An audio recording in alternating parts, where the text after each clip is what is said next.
Morning video diary.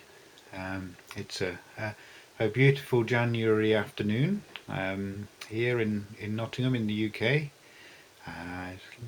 Snow on the ground and on the rooftops, and a little bit of sunshine, and yeah, it's quite nice.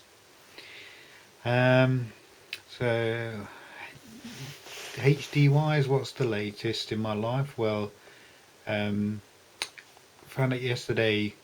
Marie and I are going to go to a screening of a film on the 1st of February.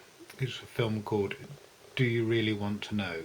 And it's a documentary about three families faced with the decision around whether or not to have the genetic test for Huntington's disease to determine whether or not they will get the condition in the future. It's been released around the world, but it's the UK premiere in a couple of weeks. Excuse me. And it's being screened in the UCL neurology department in London, where I go to have my clinical and research care.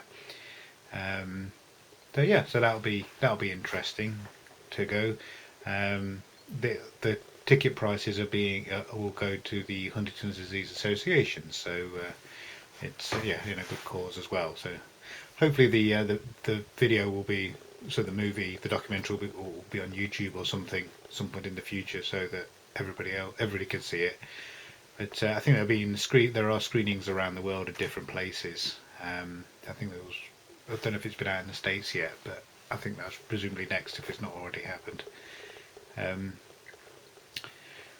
What else? I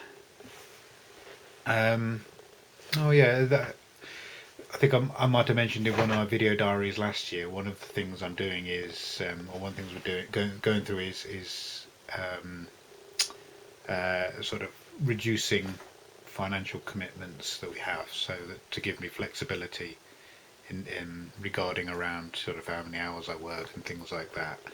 So one of the things we're doing is we have like many families, we have two cars, so we're getting rid of, we're going to go down to one car.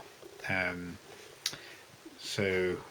go to my car's quite expensive, so I'm going to be getting rid of that. So probably within the next week or so, I shall get rid of my car, and that's quite, I've been driving since I was 17 years old. It's a form of my independence, and it's going to be quite difficult to give up that independence. It's got to happen. There's not much we can do about that, and it's those things. But you know what it's like when we've got a daughter who's 17 now, just learning to drive. So she's at the other end of that process, learning to drive, thinking about her first car. And now I've realised that not only am I on my last car, it's going to happen sooner rather than I was expecting. To be getting rid of my car maybe in a week's time. So yeah, food for thought.